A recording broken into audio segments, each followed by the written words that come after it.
Imagine a city larger than Pompeii, once Egypt's main gateway to the Mediterranean. It had temples that crowned pharaohs, canals like Venice, and markets overflowing with goods from Greece. And then, it vanished. Not in a day, but slowly swallowed by the sea until history itself forgot it existed. This is the story of Thonis-Heracleion, the sunken city of the pharaohs. If you zoom in on the Nile Delta today, you'll see a shallow bay called Abu Qir. Beneath its murky waters lie the ruins of a metropolis that once stood at the crossroads of civilizations. For centuries, Thonis, known to the Greeks as Heracleion, was Egypt's economic powerhouse and spiritual heart. Every pharaoh had to visit here to legitimize their rule in the temple of Amun. Every Greek merchant had to dock here and pay taxes before sailing upriver. Yet for over 1,000 years, the city was erased until divers stumbled upon colossal statues, shattered temples, and shipwrecks resting on the seabed. How does a city 3 times bigger than Pompeii vanish almost without a trace? For archaeologists, it's a puzzle that blends natural disaster, human ambition, and historical neglect. For centuries, the city's name barely survived in scraps of ancient texts. And yet, once rediscovered, it turned out to be a place so grand that only a fraction has been excavated. And already it's rewriting our understanding of Egypt's connection with the wider Mediterranean. Thonis wasn't just a port, it was the port. Any Greek ship entering Egypt had to stop here, pay customs, and register its goods. Think of it as the passport control and treasury of the ancient Nile. It was also the site of Egypt's most sacred rituals. The Temple of Amun stood at the city's heart, where new pharaohs received the blessing of the gods before taking the throne. That combination, money and religion, made Thonis a city of immense influence. And yet, within centuries, it would be eclipsed by its younger neighbor, Alexandria. If you go digging in the writings of ancient historians, Thonis isn't completely invisible. Herodotus, writing in the 5th century BCE, describes a great temple near where the mythical hero Heracles supposedly landed in Egypt. He even mentions Helen of Troy visiting here with Paris, before their scandal sparked the Trojan War. Later, Strabo simply notes that Heracleon's temple stood east of Canopus, at the Nile's mouth. Diodorus of Sicily lists it briefly in his encyclopedic histories. But that's it, just passing mentions. No glowing tributes, no detailed accounts. It's as if the city slipped into the footnotes of history, while its neighbor Alexandria, founded by Alexander the Great in 331 BCE, stole the spotlight. Imagine being the greatest port of your age, and then fading into silence because a shinier new city appeared next door.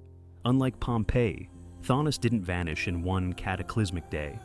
Its disappearance was slow, dragged out over centuries. Archaeologists now believe the city was built on soft, unstable ground. Layers of Nile silt that couldn't bear the weight of colossal temples and granite statues. Add earthquakes, floods, and rising sea levels, and you have a recipe for disaster. Piece by piece, the city subsided, its foundations sinking until whole districts slid beneath the waves. By the 8th century CE, Thonis was gone. Its grand canals, its sanctuaries, its markets, all swallowed by the sea.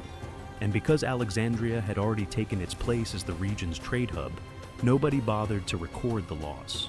The city didn't just sink, it slipped out of memory. The first modern hint came almost by accident. In 1933, a Royal Air Force pilot flying over Abu Qir Bay noticed something strange in the shallow water. Dark shapes that looked suspiciously like ruins.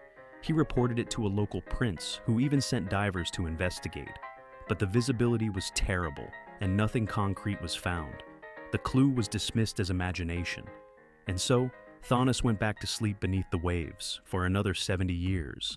Enter Frank Gaudio, a statistician who swapped spreadsheets for scuba tanks.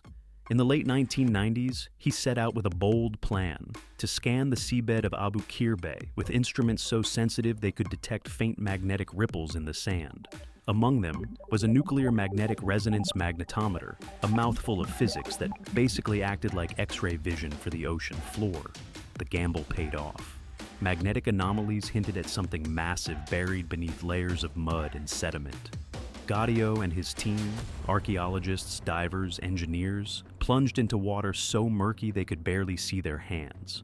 And then, in 1999, the breakthrough, the tip of a colossal granite column sticking out of the seabed like the finger of a drowned giant. That was the start. Piece by piece, ruins began to surface. Not just walls and blocks, but entire temples frozen in collapse. In 2023, new dives revealed that the southern canal of the city had been rocked by a catastrophic event around the 2nd century BC. Huge blocks from the Temple of Amun lay toppled, but beneath them were beams and wooden posts from the 5th century BC, preserved for over 2 millennia, sealed under the rubble.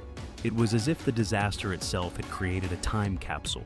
Among the first artifacts raised from the seabed were jaw-dropping, colossal statues in red granite, over 5 meters tall, depicting a king, a queen, and Hapi, the Nile god of fertility. An inscribed stele confirmed the site as Thonis-Heracleion, but the discoveries didn't stop there. Divers uncovered the remains of a Greek sanctuary dedicated to Aphrodite, complete with bronze mirrors, ceramic figurines, and even Greek weapons. This wasn't just an Egyptian city. It was multicultural, a crossroads where Greek and Egyptian religion, trade, and daily life mixed seamlessly.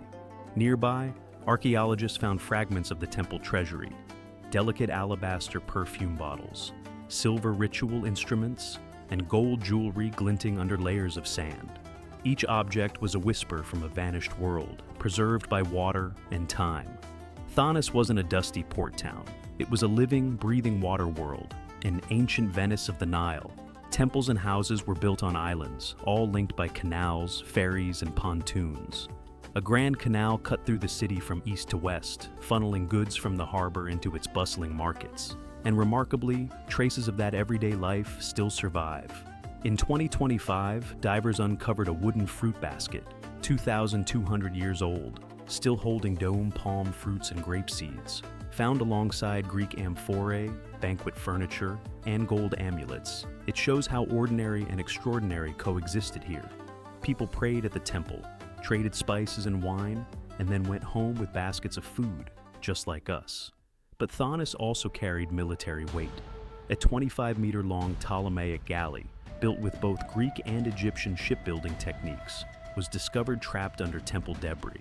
It's proof that the city wasn't just a marketplace, but a naval hub defending Egypt's front door.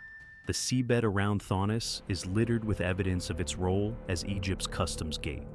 Over 60 shipwrecks and more than 700 anchors have been documented, silent fleets sunk by time. Many seem to have been deliberately scuttled, likely to block enemy vessels from entering the port. Inscriptions reveal that merchants had to pay levies on their imports here, making Thonis a lucrative node in Egypt's economy. The city controlled access to the Canopic branch of the Nile, the waterway that led straight to the heart of Egypt. Whoever held Thonis held the keys to the kingdom's trade. Archaeologists have also found hundreds of votive offerings, small anchors, amulets, and ritual objects left by sailors grateful for surviving the dangerous journey. Temples dedicated to Amun, Isis, Heracles, and Aphrodite stood side by side, their sanctuaries filled with bronze statues, animal sarcophagi, and ritual basins carved from red granite. This wasn't just a custom station, it was a spiritual hub where commerce and faith intertwined. Today, only about 5% of Thonis has been excavated. Yet even that fraction shows us how vast it was, 3 times the size of Pompeii, once the largest port in the Mediterranean. Every new pharaoh visited the Temple of Amun here. Every Greek trader passed through its canals. And yet, in the end, the city's very foundations betrayed it. Built on soft delta soil, weighed down by colossal temples, battered by earthquakes and rising seas, it gradually slipped beneath the waves. What makes Thonis unforgettable is not just what was lost, but what it tells us about ourselves. The fruit basket, the hybrid ships, the sanctuary of Aphrodite, they all show a city that was multicultural, connected, and thriving. And then, it was gone. Sound familiar? Rising seas today threaten our own coastal cities, from Miami to Jakarta to Alexandria itself. Thonis isn't just an archaeological site. It's a mirror held up to the present, showing how nature can reclaim even our proudest achievements. The rediscovery of Thonis-Heracleion reminds us that history is never fully written. Entire chapters can be lost, waiting under the sea to be revealed. And when they resurface, they don't just tell us about the past. They challenge us to think about the fragility of our present. So, what do you think? Was Thonis simply a victim of geology, or was it erased by the rise of Alexandria and the tides of empire? And what other cities might still be hidden beneath the sea, waiting to change our understanding of history? Drop your theories in the comments. Oh, and P.S. History doesn't have an algorithm, but YouTube does. Hit subscribe so you don't miss the next lost world we uncover.